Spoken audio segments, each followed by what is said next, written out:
Hi, everybody, and welcome to the Positively Dizzy podcast. I'm your host, Kimberly Bouchard, and the author of the Positively Dizzy book series. Thanks so much for taking the time this evening to join me. And I am very excited about this show because I've learned a lot of new things about my guests that I will introduce to you shortly.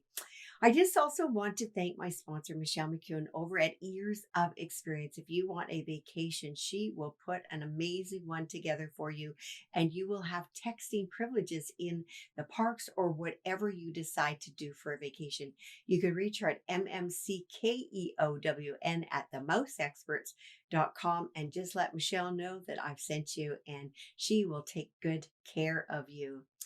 So, guys, there's a lot of things actually that I discovered that happened with the Disney company, family, what have you, on this day, October 21st, over the years. And I just want to give a shout out to a birthday girl, Carrie Fisher, was born this day in 1956. And just kind of a bit of a coincidence today, I'm actually wearing the lipstick that her sister-in-law Catherine Hickland gave to me. So I thought that was kind of fun. I wasn't planned on it. It just kind of worked out that way. So anyways, our lovely Carrie Fisher was born this day in 1956. Another person that was born today was designer and illustrator Mary Blair. She actually was born it was 1911, and she started with the Disney Company in 1940. And Mary Blair worked on the original Cinderella, Alice in Wonderland, and Peter Pan. And if any of you guys have taken a walkthrough or stayed at the Contemporary Resort at Walt Disney World, she is the one responsible for that really, really large mural that you see. Often, if you are waiting for the monorail, you will be looking at that mural. So she was responsible for that mural, the murals in It's a Small World, as well as if any of you guys have been to the Mexican Pavilion at Epcot. My guy is one of the stars in it, the Three Caballeros, Donald Duck. And she was actually the art director for that little short. And something that I thought was kind of neat is actually today, October 21st, it was dedicated in the Mexican Pavilion in 1982. So isn't that kind of fun? A lot of things happening. Another thing that I don't know if you caught my show last Christmas, but I had an original Musketeer, Sherry Alberoni, was on my show. It was a lovely chance to get to know her a little bit more. And her story is actually in book 4. But believe it or not, at this exact day in 1955, the original Musketeers aired for the first time on television. Sherry didn't get on till the second year, but the original with Annette Funicello and Bobby and Cubby and all those guys was today in 1955. Another movie that actually was kind of it made a lot of sense to me, and it had some extra special meaning, was Brother Bear. Brother Bear, the soundtrack was actually released at this day in 2003. And why I particularly like Brother Bear was there's a real nod to some Canadian humor from Bob and Doug McKenzie. And you'll see there's a lot of kind of going back and forth. And I'm pretty sure there must have been Canadian animators on that film, because there's definitely a huge nod to Canada with that film. But anyway, so that was released in 2003. And something that I don't know if you guys are still all keen about this particular attraction. It's kind of my one of my go-to attractions for sure, whatever park I'm at. And it's the Pirates of the Caribbean. And it was actually in this day that the final script for the original Pirates of the Caribbean was passed along to Walt Disney for approval in 1965. And it was a few days later that the two actors were starting the recording session for that. I thought that was kind of fun. I really miss that attraction. I'm sure a lot of you guys do. Just want to say a quick hi to Chris Daly. Thank you so much. This background, I have to tell you, I've had so many comments about it. Guys, little secret, Amazon, and it's not that difficult to get a hold of or very costly, but it just kind of took me back to my happy place. And I thought it was just sort of fun to have on for the Halloween holiday season. So, as you guys know, and I will let you, anybody that is new watching us, if you guys have a question for my next guest that I'm about to introduce, please just type in your question and I'll make, as you know, the most effort that I can to ask her the question if we have time and how it fits in. But this lady is very, very special. And Terri Hardin, my next guest, is an Imagineer, a puppeteer, and an artist. And she has done work on so many different attractions, and she worked with the Henson Studios as well. She is a Muppeteer at heart, I believe, and she also has given her hand to some of those Disney collectibles that you and I collect or have seen in the parks, in the gift shops, or Shop Disney and things like that. So I'm really anxious to hear about what she has exactly done for collectibles and what she did for some of my favorite attractions, Splash Mountain, of course, Big Thunder Mountain Railroad, and the Muppet Vision 3D. And Big Thunder Mountain Railroad actually holds a real special place in my heart. When our children were little, my parents, we'd always bring them to the parks with us, and we'd fly down from Canada. And because the boys, I've got 3 children, because the boys were quite small, my husband would take them. So we'd kind of pair up or triple up. So it would be my husband and the boys, my daughter with my mom, and then my dad and I. And we just always had such a giggle on that ride, especially going on that last dip when you're going into the mine and you think you're going to hit your head. It's just a really special ride for me. And I just wanted to share that. So I'm kind of curious to see what Terri has done on that. So we're just going to get Terri on the line, and I'm going to have a little sip of water because I don't know about you guys, but it's very dry in our neck of the woods. We're just going to get Terri on the line here now. Very excited to have her on this evening with us, and please feel free to ask your questions and we will get things done. Hi, Terri. Welcome to the show. How are you doing tonight? Oh, I'm doing good. How are y'all doing today? Oh, fabulous. Absolutely fantastic. You know, I'm so happy to have you on the show tonight and so excited to share with the audience all these wonderful things that you have done and continue to do. So, Terri, you know, people might not realize that you have many hats. You wear many hats, and I just want to talk a little bit about. I mean, you're an Imagineer, you're a puppeteer, you're an artist. What inspired you to do what you do in the first place? Well, I think the best way to say that is that when I was a little girl, um, you listeners might imagine that, you know, when you're a kid, your parents are so influential in your life. Hopefully for all of you, the influence is there and the joy is there. Well, I remember going to the park as a little girl, and I saw people beat up by their dads and their moms because they couldn't reach the drinking fountain. So when it came time for me to drink, I called my dad and I asked my dad. He would, you know, come and do this. My dad didn't move. My dad just stood there, and I didn't understand why. And finally, he said, "Come over here." He sat down and he put his arms around me, and he put his hands on my shoulders, and he said, "I can't do this. I can't do this for you." And I didn't understand why. And so he said, "I promise I'll explain when we go home." Well, what he explained was, my dad is black and I'm white. So I am mixed races. I am very, very light skinned. So my mom is white and my dad is black, but I'm white and my mother. And back at the time when I was born, if my mother had touched me or lifted me up, he could have been arrested. even though he's my dad, even though he'll go into the bathroom with me. And here I am, 7 years old, and he can't go in and protect me, because if he did, he'd be arrested or worse. Wow. So as a little girl, this is a weird feeling because my parents fell in love when Rosa Parks was working hard to sit anywhere on the bus. So I was born in 1957 and bullied for being light-skinned because Black individuals maybe trying to pass as a white person. Now, I understand I'm a kid. And then as a white person, I look odd.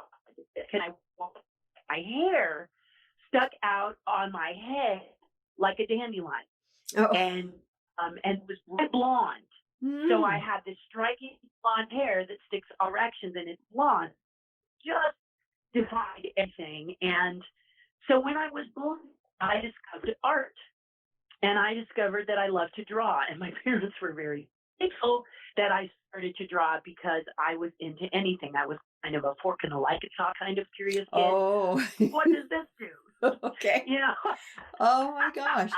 So it started with, yeah. So it started with like pencil drawing or coloring or what kind of? Yeah. Okay. It started with crayons and pencils. And I was able to draw anything. And my parents kept saying, you know, you're going to have conflict in your life. You know, you're a little kid. My mother kept saying, my mother was so fearful that I don't know who I would marry at 7, but having to tell a white guy I was going to try and pass as a white woman, and then later, if we had children and the child was a Black child, that I would have some serious issues. Well, I didn't want to be that kid. I didn't want to be the person who was pretend something I'm not. And I'm constantly telling everyone, and I'll tell your folks as well, all you people out there, be who you are. That's what makes you wonderful. Every one of you is a diamond. You want to shine. You don't want to hide that light. So I became this obsessive creative. Anything I saw, I wanted to make. And sometimes that became very difficult. But that's why I have my hand in so many things. I found out I was really a performer, and no one would allow me to be on camera because of the way I looked. They would look at me and go, it's like your parents did something. You actually look mixed. And I would be like, you know. So I'm like, well, of course I look mixed. They're my peers. Yeah. But my sister, be on TV stuff because my sister looks more Black. Okay. She fits more in a box. You can look at her and you think Hawaiian, again, Black. I mean, does it even make a difference? Sure. But back then it did. Okay. And they didn't want to put me anywhere near camera, but I loved acting and loved performing. But I discovered puppets and knew I didn't have to worry about the way I looked like to be a puppet performer. And I love to build, so I could build my characters and then perform my characters. Oh my goodness. So that's kind of how it started. You know, I remember, I don't know if it's just, I mean, I grew up in Canada. I went to the, in the Canadian school system, but I know that we, as one of our crafts or projects we had to do in elementary, we had to make a puppet, and it was just a simple sock puppet. And I'll tell you, I mean, my sock puppet was probably the only kind of puppet I could ever make. So I know puppets are not easy to make, and they're not easy to create a personality with. How old were you about when you created your first puppet, or did you do that in grade school, or were you an adult when you did that? 6 years old. Oh, you were young. Oh my gosh. Okay. I was 6 years old. Okay. And here's what happened. There was an amazing ventriloquist named Sherry Lewis. Do you remember her? I love her. I still have her book with Lamb Chop. Oh my gosh. She's such a great lady. And all of a sudden she had little Hush Puppy and she had Lamb Chop. And I pulled out a sock right there and a needle and thread, and I made myself a Lamb Chop at 6 years old. Wow. Now, what I learned at 6 years old is that Lamb Chop became a buddy that I could talk to. So if Oh, I was hurting and I wasn't sure how to break it to my parents, yeah. I would talk to Lamb Chop, and Lamb Chop would talk back. I remember my father saying he heard this full-on conversation Oh. inside my bedroom and uh, saw me talking to the sock puppet and was like, okay, it's Terri. Close the door and walk away. oh gosh. Oh, It's that's not good. like today where someone has a Bluetooth in their ear and they look mad, but they can be, if you're a mad person that talks to yourself, just put one of those ear things in your ear and Yeah. put headphones on and people think you're normal now, Yeah. right? Oh, that's a good point. Oh my gosh. I remember Sherry Lewis. Oh my gosh. That would be so Yeah, good. yeah. And later I got to meet her, and I told her Oh, that did you? her character was responsible for that I had made my first lamb chop and realized and to say to you, the sock puppet is still my favorite puppet because my favorite animation system is God. And my hand is the best animation system. So I teach a lot of kids and a lot of people Yeah, that a puppet can actually be life changing for you sure. because it could be a buddy that you can talk to, or it can be a way to reach hard to reach kids is to have a Mm, puppet, because a puppet has the ability to say what's on your mind right. without you getting in trouble. So a Right. puppet can be a racist. Yeah. And then you can Gosh. say to your racist puppet, hey, now that's racist. Mm-hmm. And the Mm-hmm. puppet will go, yeah, what about it? And then all of a sudden you're having an argument with yourself about why you shouldn't be, why Right. this puppet should not be a racist or a redneck or someone, all of the things that people are concerned about speaking on their own right now. A Right. puppet has the ability and the freedom to do that. So they're Uh, great. They're just yeah. great. Yeah, no, it and that's something that I know I really enjoyed making and creating, and even my own kids, and we had little puppet shows, but we were more doing the little finger puppets. That seemed to be the easier Mm-hmm. thing to do, right? Any type. Now, you have done so. I mean, you started. I don't even know the year that you started working with the Walt Disney Company, but you have done a lot of work for that company and created some of my favorite had I shouldn't say created, but you had a hand in parts of some of my favorite attractions. So let's go through them one at a time. The three that I wanted to talk about are Big Thunder Mountain Railroad, Splash Mountain, and Muppet 3D Vision. So let's start with Big Thunder Mountain Railroad, because that is one of my favorites. What did you do on for that attraction?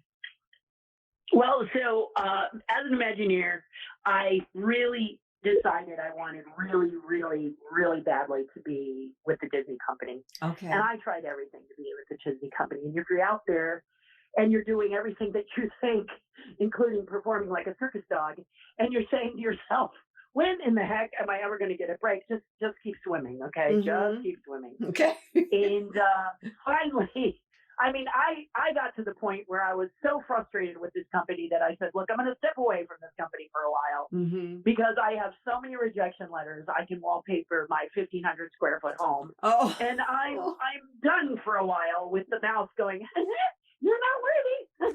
Never mind. Uh, Get lost. uh-huh. So finally, they bring me in, and when I go to my division and they tell me that Big Thunder is going to be my first project, Big Thunder Wow. Paris, Okay. I'm ecstatic, but they are too. They're like, we've been waiting weeks for you. How come it took so long for you to get hired? I said, you're asking me this question. And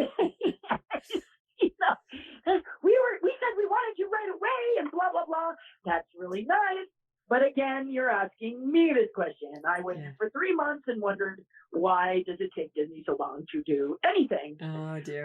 And then, but anyway, long story short, when I was brought in, they told me I was going to get to work on Big Thunder. And the first requirement as Imagineer, and you guys are all going to love this, is you have to walk the Big Thunder ride at the park.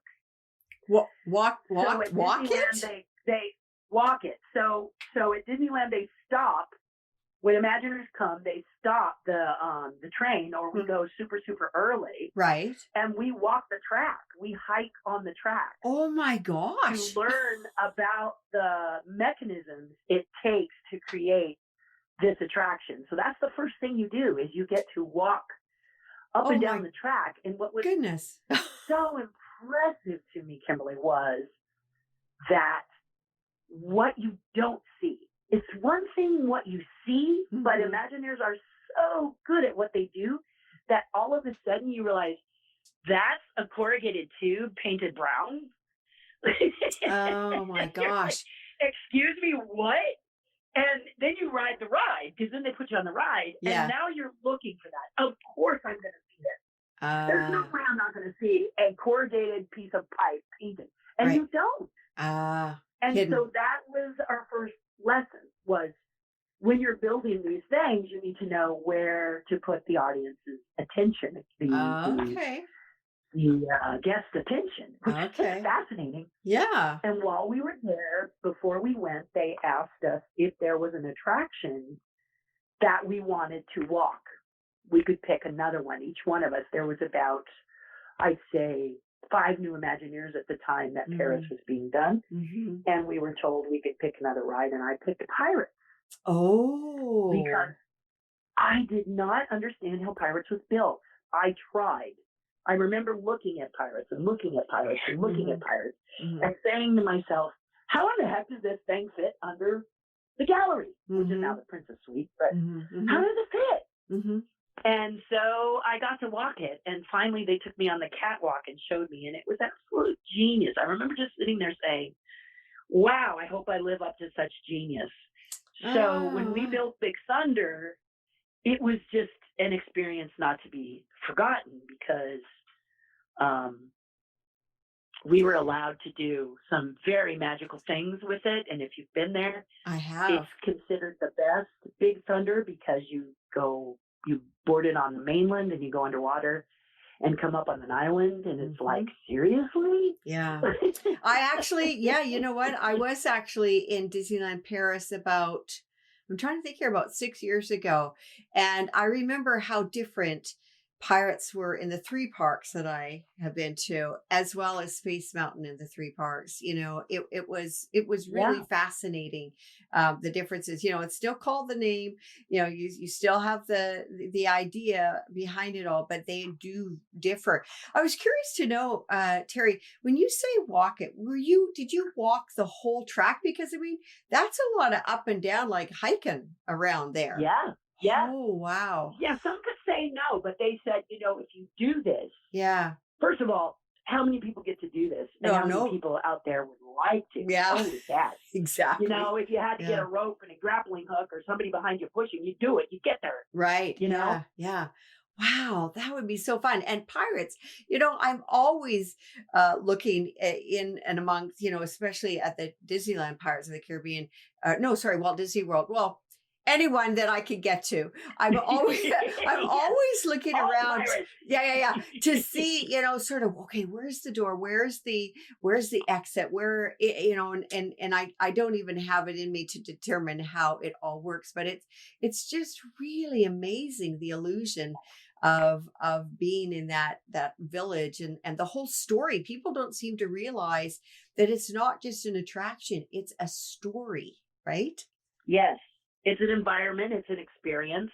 This is what makes Disneyland not an amusement park, but it's a place where you go to escape into a world you don't necessarily get to be in. Right. And exactly. And now you are. And I'll tell you, when they told me I could walk Pirates because it's a water ride,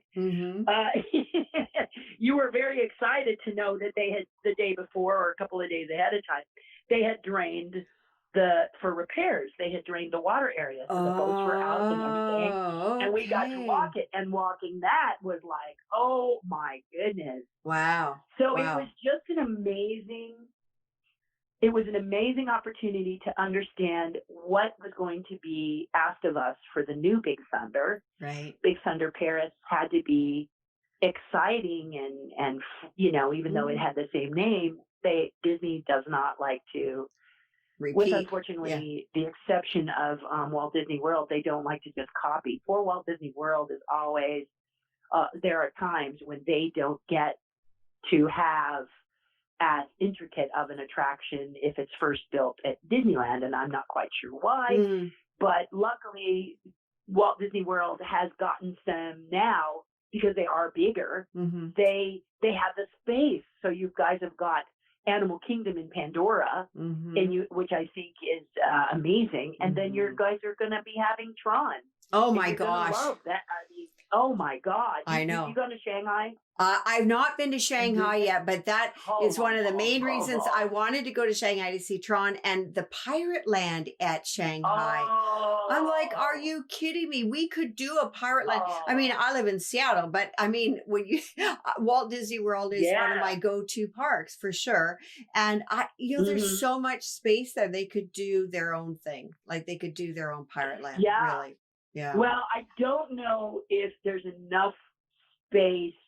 There might be, but the thing that just floored me about the Pirate in Shanghai is it takes up unbelievable amount of space. Oh, really? And I didn't know if I was going to like it because a lot of it is computer generated.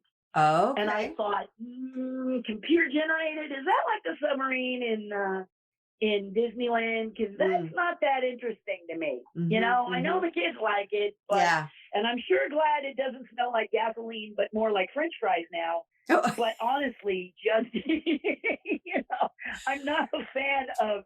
I'm not as big a fan of it as I used to be because I'm just kind of like, I don't know about this one, you know. But that being said, it was my favorite ride there. The Pirates of the Caribbean in Shanghai, I would have ridden it a million times, but there's millions of people there. Yeah, yeah. I told people, if you happen to be in Shanghai and you go and you get a reservation now while COVID-19 is keeping the crowds down, ride that puppy as much as you can. Yeah. It's amazing. Oh, I bet. It's amazing. And I love when a ride breaks down because then I can see the inner workings. Oh my gosh. Different. You know what? I was just having that conversation with my Disney friends in California. I was down there for the weekend and I was telling them about when Splash Mountain broke down on us and we had to exit. And there aren't very many attractions that I've actually ever had to exit, but that one was a fascinating one to exit. We were, I think, towards the top. Actually, I think we were at the top now that I think about it. But now, so you had your hand in Splash Mountain. So can you tell us a little bit about that? Well, so what happened was, and just give me one, there you go. I had to get my little dog up and she just had surgery. So we're doing our little, so everybody is now in my home while I carry my little dog to the front and let her, walk around the yard a little bit while I talk to you. So thank you for your understanding of me living at home with small pets that have their own schedule. Yeah. But that's fine. But anyway, I was suddenly, when I was Imagineer, I suddenly ended up leaving Imagineering for just a short year. I think it was, they said, they let me go and it was really weird because I still had projects on my desk. So I was like, why are they letting me go on a project? And people were calling me and going, why aren't you at work? And I said, because they let me go. I'm not quite sure why. And it was no big deal because I was gone for a little while and then I got a job with, oddly enough, Donald Trump. And I never met Donald Trump, but I worked for him doing his Taj Mahal sign in Atlantic City. I sculpted that along with 3 other people.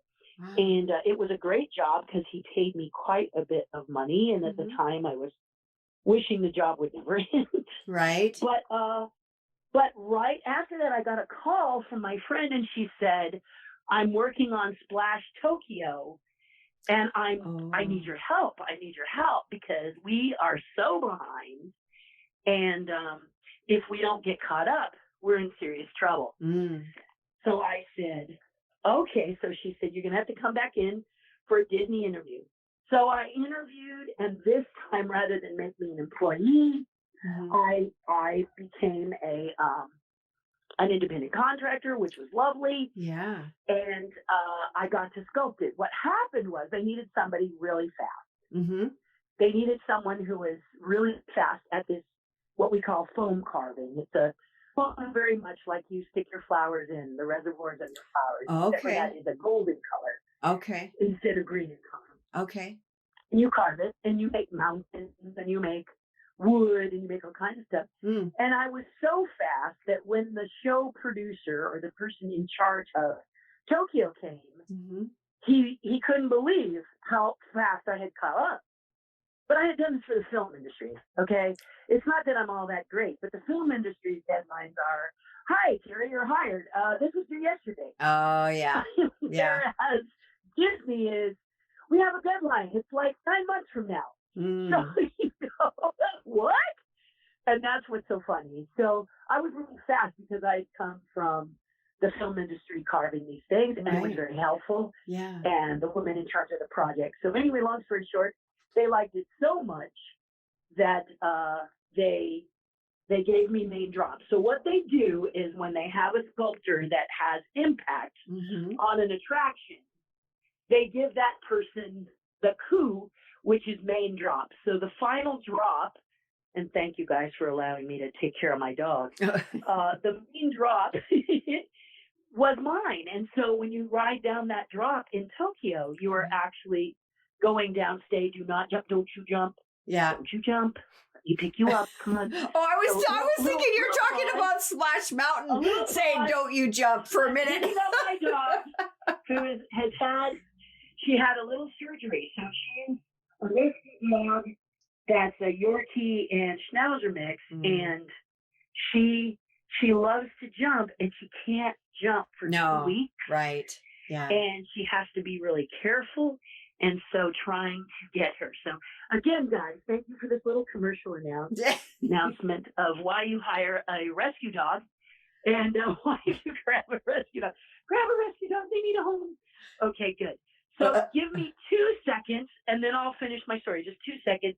I have to give her little medication. She's looking at me like, no. Hold on just a second. I don't know about you guys, but when she was talking about "don't jump," I thought she was telling me that there were signs on the Tokyo ride. Okay, I'm back. Okay. She just had to have her antibiotic, and it's yucky. So if I work fast. Okay. So if you're taking Splash Mountain down in Tokyo Disney, that is your work going down the mountain side. Yeah, you go down that final drop. Nice. So as you look up at it, that's what everybody looks at. Right. Yes. They look at people going, coming down. Yeah. And so it's such a lovely, kind, generous thing to say, okay, as the sculptor who got us back on track, let me give you the main drop. And I was just such an honor to do it. Yeah. It was great. It was great. Gosh. And it's the biggest splash because in Tokyo, they like space because they don't have it. So when you're at Tokyo, this massive park is one of the reasons they have a massive park, because they live so close to each other. Right. And almost, that they really enjoy this massive park that they have. Yeah. And it's so beautiful and it's so clean. It's so tidy and clean over there. That is actually the next park that I want to see, because I've seen 3 Disney parks, and that is going to be the next one as far as a foreign park goes. I want to check out Disney and Disney Sea for sure. Yeah.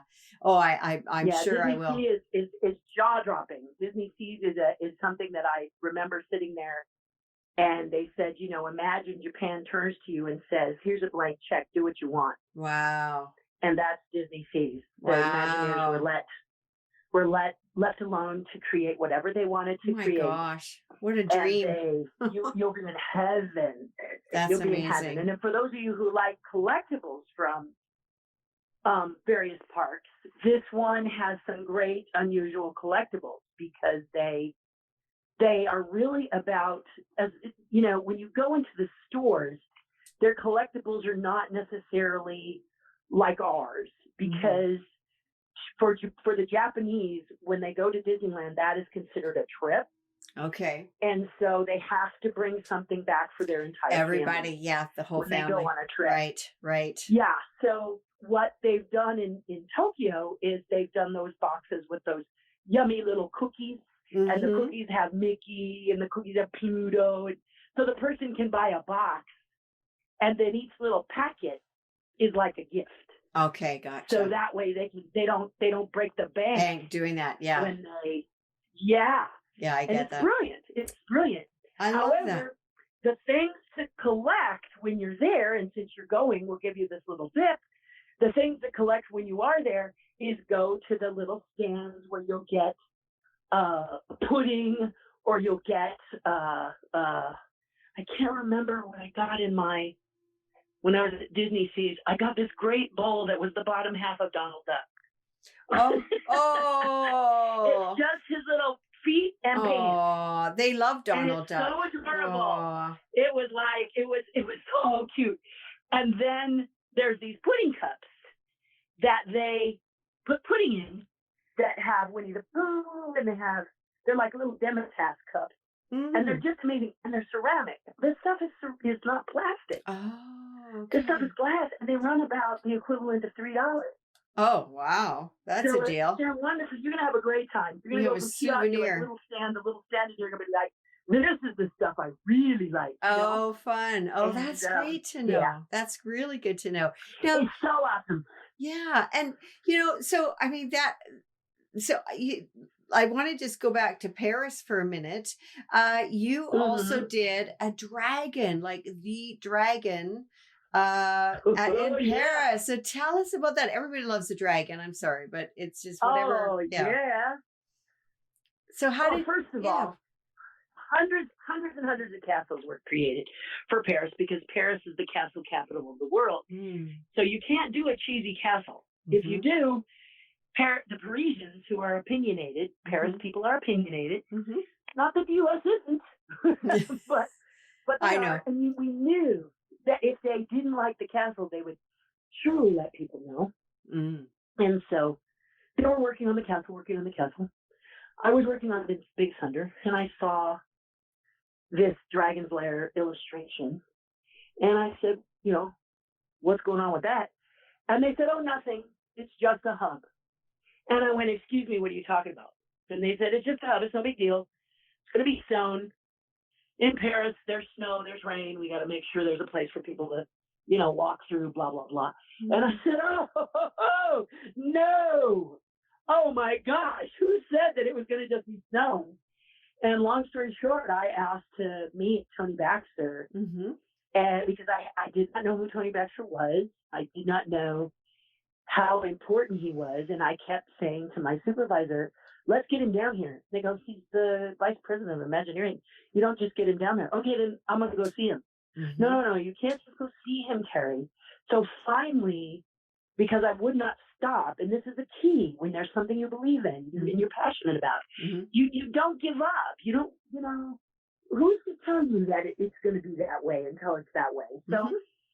So I kept bugging my supervisor, okay, well, if I have Tony come down and listen to your pitch, can you keep it to 20 minutes? And no, you guys can already see that I'm a talker. So I said, I can do it. I'll do it.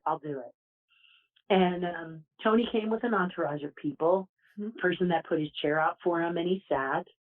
And he stared at me, and I stared back at him. Now, imagine that I am a sprinter at the Olympics, and I am in sprinter position.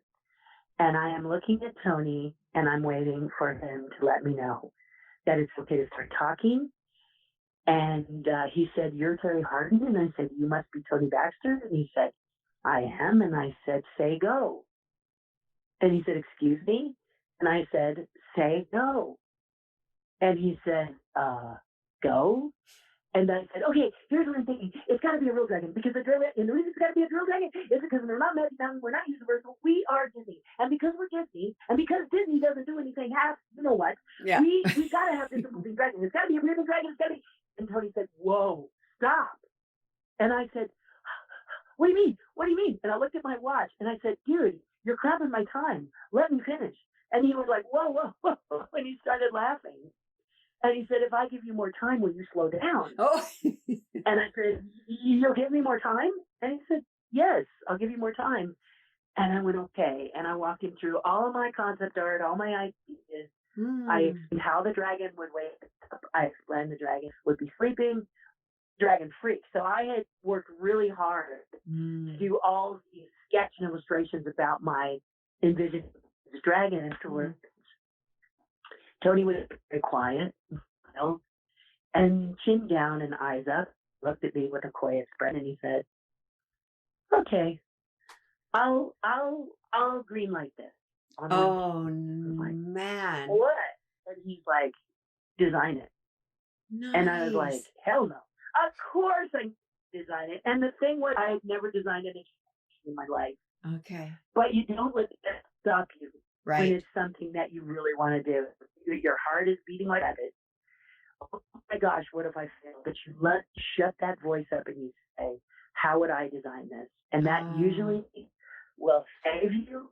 And Dragon's Lair is completely mine. You know, every inch of it, I feel it under my hands. I designed it in Glendale. The only downside was that I couldn't go to Paris to build it because they did not want to send. They didn't want to send a woman because they knew that their challenge would be people on that side that didn't necessarily listen. Right. I said, "Oh, okay, fair enough. I get to pick the man." And so I, the guy who was over to Pierce and build it, and I spent time with him. Nice. Letting him know why I was on each thing, why the animation, which I the design is the way it is, the way the dragon's eye flutters, the smoke is out in little when sleeping, the tail wags like the tail shifts calmly like a cat, dream like a dog. All of it is very detailed because I love dragons. The idea, and I tell people, that is the best castle of all of them. Because there's a dragon underneath. Yeah, that's pretty magical because we don't have dragons in any of the other castles, that's for sure.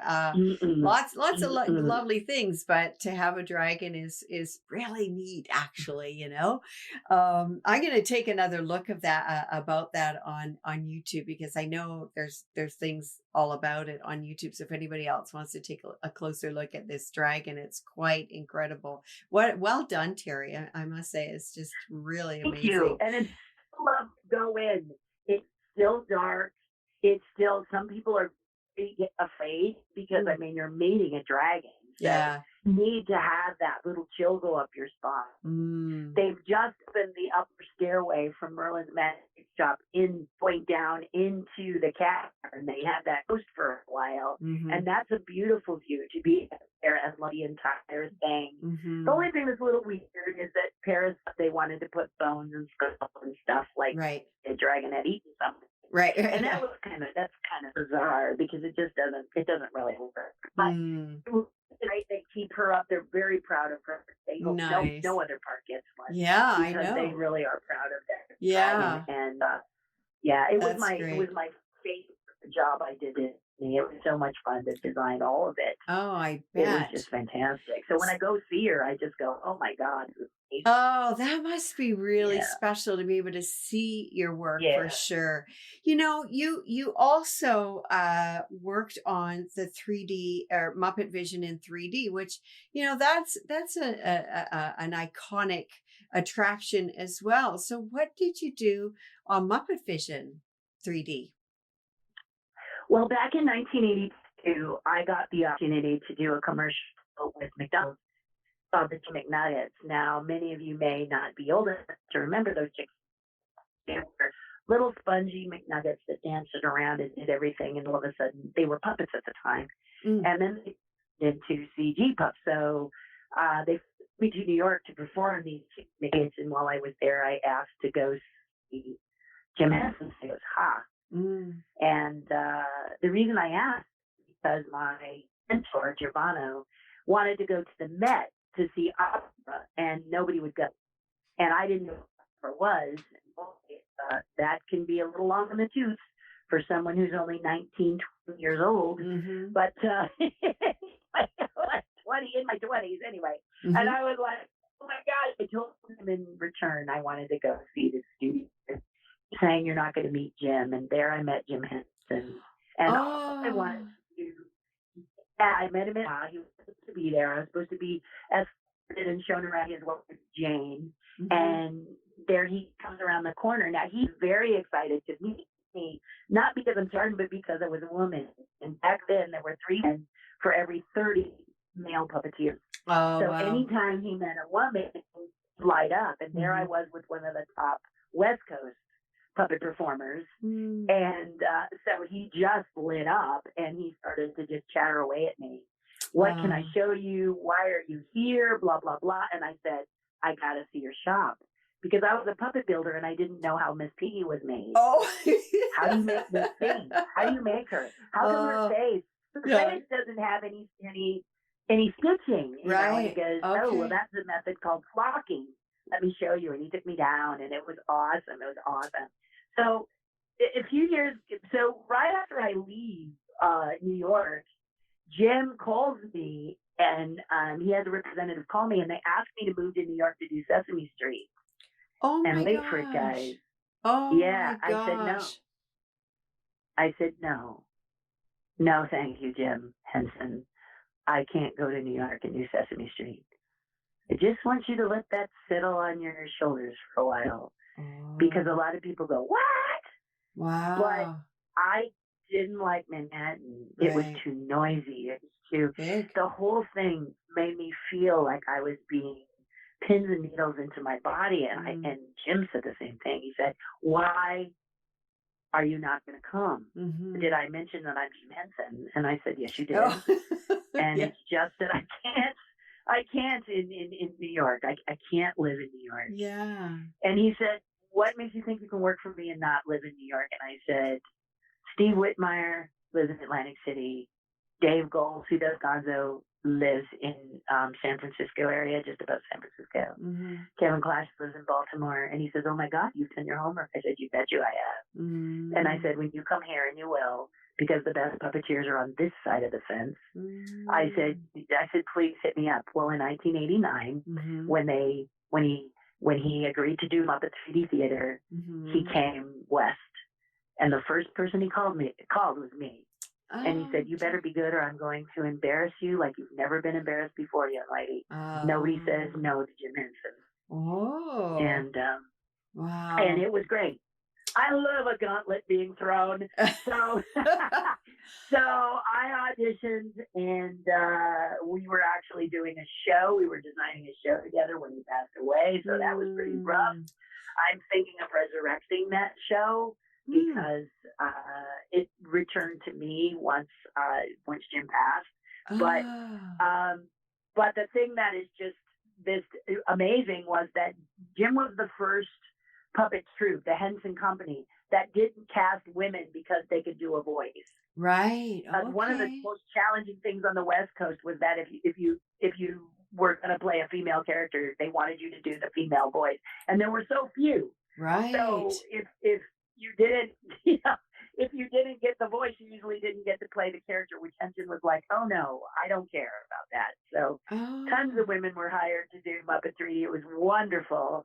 And we met everybody from Muppets, which of course all of us are looking at them a little bit starstruck because we have grown up with the Muppets show. Of course. And it was just amazing working next to Jim and working next to everybody. It was yet another dream come true. And then we lost Jim. Yeah. And it was devastating to me when we lost him. I was working on Splash Mountain at the time. Okay. And he was slated to come and see us. I was going to bring him over and see my team and the team that I was working with in Imagineering. And then he passed. And that was just, I thought, there goes that tie. There goes that link. Yeah. And then I got called to do dinosaurs. So apparently Jim told Brian about me, and before you knew it, I was a member of the Jim Henson clan, and I still am. They don't call me as often, but that's okay because the thing that happened between then and now is a wonderful little thing called the internet and social media. Right. And I think if you want to be hired by an Imagineer, you want to be an Imagineer, you want to be a puppeteer, or you want to do a show or whatever, that you have the makings of just doing it now and having them come find you. And that's really a great position to be in. Is then all you have to concern yourself with is when they offer you that job, what are you going to tell them you want to make? Right. That's a very good point because, I mean, things were very different before the internet. You had to slog away and make calls and hit the pavement, and hopefully people would see your portfolio or whatever, right? You really had to get Exactly. out there. That's a lot of manpower to do that. And now, so besides that, the whole idea, of course, the internet and your work, they will find you. Are there, you've been dropping some little bits of wisdom, throughout our whole conversation, which I hope people are picking up, because I definitely was picking up. But is there anything else that you want to add to what you said? Like if anybody wants to head down a career path of either Imagineering or like creating, like in your, I guess, form, is there anything that you would if someone suggest? wants to duplicate my life, forget it. Well, no, not duplicate your life, If you want to do something close to some crazy, wild, crazy life where you're building puppets, or you're sculpting, or you're painting, or you're performing, or you're just being an all-around whack-doodle. I've done Ghostbusters, Men in Black. I've done voiceovers. I auditioned to be Figment. All this crazy stuff, okay? Mm-hmm. So, yeah, about you. How does it help me? Here's how it helps all of you out there. First of all, an Imagineer, and you probably listen to other Imagineers on the show say you got to study, and you need to make sure that you draw a lot if you want to draw, you sculpt a lot if you want to sculpt, and et cetera, et cetera. This is all correct. This is all correct. Go to school? Yeah. But you're listening to me and you're saying, what can I do right now? What can I do now? I know I got to go to college. I know I've got to grow into who I am. But what can I do right now? And what you can do right now is ask yourself, if I was an Imagineer, we'll use that as an example. If I wanted to be an Imagineer, what would I be doing? So if you're you want to be a concept artist for Imagineering, those who sketch out what the rides and shows will be, mm-hmm. then start doing it. So you are sitting in your chair or your thing, and you are saying to yourself, what kind of show would I do? What's Disneyland missing? What's helping them? Mm-hmm. You are the person who's going to design the show. You are the person that is going to, hold on just a second. You just design a show, and then you start to put it up on social media. Mm-hmm. If you think of an attraction you think they should have, you start to design it. Now, while you're designing it and while you're filming it, and I know you guys know how to do this stuff, mm-hmm. you talk to us and you say to us, this is what I thought Disneyland could do. I'm doing it as an experiment because my dream is to be an Imagineer. Mm. I want to be a concept for Imagineering. This is my dream. And so while I'm showing you this, or I want to be a model builder. So I built this little replica of a roller coaster. And if you remember Tony Baxter, this is what he did. Right. And then he took it to Imagineering and he showed them. He had reworked a mousetrap game or something. Yes. And he showed them. And they all went gaga over it. Mm-hmm. Well, now you're on the internet. You don't have to leave your home. Right. You can build this. You can draw this. You can create this. You can show this. But what artists forget all the time is they share their art, but they don't share their dream with their art. Mm. So you have to share your dream, because otherwise we're just going to hit like. Right. Right. We're just going to like it like lemmings. Right. Yeah. And you want to work for your dream, whatever that job is. Mm-hmm. You have to let us know what you want, because we don't know. Right. So Yeah. this is what I tell everybody. You tell them, because my job was, please, sir, may I have a job? You're carrying your portfolio. Please, sir.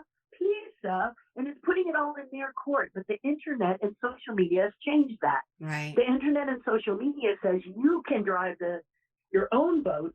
Mm-hmm. You can demonstrate what your abilities are. Disney is watching. People are watching. Mm-hmm. And then they're going to call you up and they're going to go, excuse me, Kimberly, we noticed that you cartoon very well. How would you like to come and work for Disney Cartoon Division? Right. And after you get your consciousness back, you'll have an answer. You'll be like, my answer is, Yeah. you know, your answer is that When do it's I going to cost start? you X. Yeah. Right. Exactly. I want to start, but it's going to cost you this. Mm-hmm. This is what it's gonna cost you. And you think about it, and if you don't know what to charge, then you get me on the phone and I'll help you, because that's what I do. I help people earn what they're worth. I I think, help people to make a living doing what they love and earn what they're worth, because as an artist, sometimes you're a bit shy and you're not sure how you yeah, want to, yeah. say that. You Seriously, Peg, you're going to give me this trouble? I think that's that's back now. excellent words to follow up on with people that are wanting to do that, and whether it's whatever company really that they want to work with or work for, Yeah. and create and get yourself out there. Something that I'm going to have you on at a later date about the whole Muppet thing, because the Muppets deserve to have their own show as far as I'm concerned. But Oh, I am so honored and more than happy to do that. Yeah. but And yeah. More than happy to do that. So, because I'm More than happy to I'm help a you with huge that. Muppet girl, and our whole family is actually, but that's a story that I'll share with you on that show. But something that, we are the Halloween season, and you are doing something fantastic. And I sort of alluded to the fact that there is an opportunity for the audience to participate in a pumpkin carving classes next week. And I want to just ask if you just kind of briefly tell us a little bit about what people have to do. And I believe they can just go on to terrihardin.com, TerriHardin.com, to find your shop, because you sell things and creations. Here's Yeah. what you can do. You go to terrihardin.com, as you so elegantly said. Okay. And what you do is you look under events, and then under events is my schedule for my virtual classes. And you click on that. It takes you to my store to get a ticket. Okay. They're $20 per household. Okay. Let me say that again, per household. So if you have a big screen TV and you have 6 or 7 relatives, $20 and you can watch me sculpt. Okay. Then I'm going to teach those who want. Some have said they want to, some have said no. I've said, look, I'm not going to come through the TV set and make you do what you don't want to do. But I am going to say it's a lot of fun to have me teach you. I make it very fun. It's a lot of fun. And you're sculpting. If you've seen the Outrageous Pumpkin Show, in which I was a judge, we sculpt like they do. That's cool. Wow. We teach you how to sculpt a pumpkin, not carve it, but actually sculpt it. Wow. So it's going to be a lot of fun. I'm doing it the 29th, 30th, and 31st. Right. 29th and 30th, I'll teach probably long classes. I told everyone it's going to be about 3 hours. But if you want to stay, or you have a little challenge and you want to have my attention, I'm going to do it like I usually do when I'm live, which is I stay till God turns the lights out. Okay. So I have no problem. Okay. Staying and helping people if they want to. On Halloween, I will probably go 1 extra hour, and then I will stop because it's my husband's holiday. Yeah. And, he's so excited about.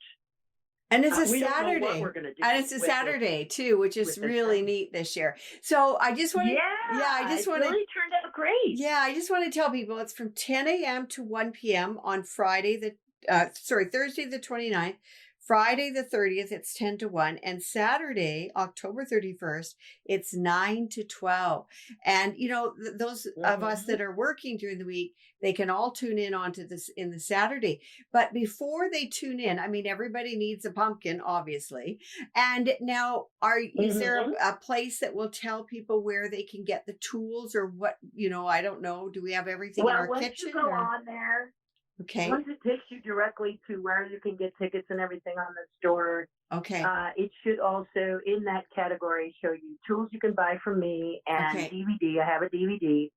I have a special DVD and tool set together, so you can get that. Okay. But take a look at the tools, because they are a sculpting ribbon tool, a ribbon tool used in clay sculpting. So if you know someone Okay. who clay sculpts, or you do, you Okay. just need to use those same tools and just make sure you wash them after so you don't get pumpkin guts in your clay or Yeah, clay no, in your pumpkin yeah. guts. But Yeah, I'm gonna take a look. My but son you don't is have to buy doing the that. tools. Okay. Okay. Yeah, That's so yeah. fun. If yeah, and if you were someone who's like, I really don't want need to be bothered, let me just buy this set. The Yeah. set is it's $50 for the DVD and the tool set. Okay. The most expensive tools in that kit are these little mini ribbon tools, which just keep going up because I think every year people break them, and the Kemper Tool Company says, "Hey, this is where we can make our money." Okay. Okay. But they're a great tool and a very essential tool. So Okay. Wonderful. Gosh, I yeah. think it's so fun. I mean, I'm amazed. I remember doing a soap carving, I think in third grade, and I think I did one of Hey, that's cool. my little wiener dog. It seemed fairly normal for me to do that with an elongated bar of soap, and I had little dash-ons I still do. But no, that's wonderful, you guys, and also when you go onto terrihardin.com, she's all over social media. You'll see her everywhere, and you could follow her and become kind of a part of her entourage or whatever, for lack of a better word. And if you want to follow, yeah. So that's, and then on the website, if you have any questions, you can just write for info, and then I will answer you. So it's all good, but I hope you'll come. Yeah. It's going to be a lot of fun. Yeah, I think so. Well, I've never done a virtual class, so it ought to be entertaining. Oh yeah. Well, you know what? They do them, because my son in his BFA, he's doing one of his classes is sculpting, and it's by Zoom pretty much the whole thing. So it is possible. It is possible. But I just think it's great because apart from doing, just the typical little triangular eyes and nose and, a mouth with maybe a tooth or something, that's about my skill level. So I would love to be shown how to do it, and I'm looking forward to it. I think I'll be able to, one of those days, I'll have to figure out which day I can tune in myself and check it out. But I think hopefully it'll be fun. your son will join you. So you're both like kicking butt and taking names. Yeah. You'll be surprised. It's soap cards. Yeah. So you'll be surprised. Yeah. So the idea is that if you sign up at the beginning of next week, or this weekend, I will send you everybody the Zoom link.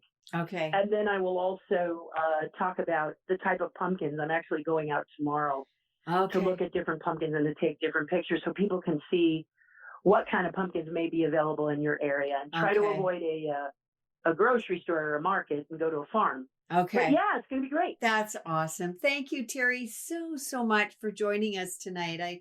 I'm just so happy you could take the time. And as I said, I'll have you on in a future show with the Muppets. And I'm just really happy to be able to have you here and share so much with us and really give some Well, it was a tremendous honor. Thanks to all of you for having me as well.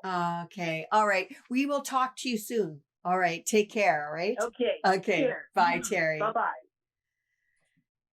Oh my goodness. Before we wrap the program up, which is going to be really fun, I think, for me to check out the pumpkin carving. I might even do a live video of me doing the pumpkin carving, because that is such a new thing for me, to be honest with you. And I used to be crafty, but that's way above craftiness, I think. Anyways, I just wanted to say hello quickly to James up in Canada. I think, James, you guys are getting some snow or just about ready for snow. Thanks for joining me tonight, as well as John and Joe. Yes, the memory of the Sherry Lewis is definitely one. And I hope you all enjoyed the show with Terri Hardin. And I'm going to say good night for now. I'm Kimberly Bouchard with the Positively Disney podcast for those coming in late. And you guys take care, be well, and we'll see you next week. Bye for now.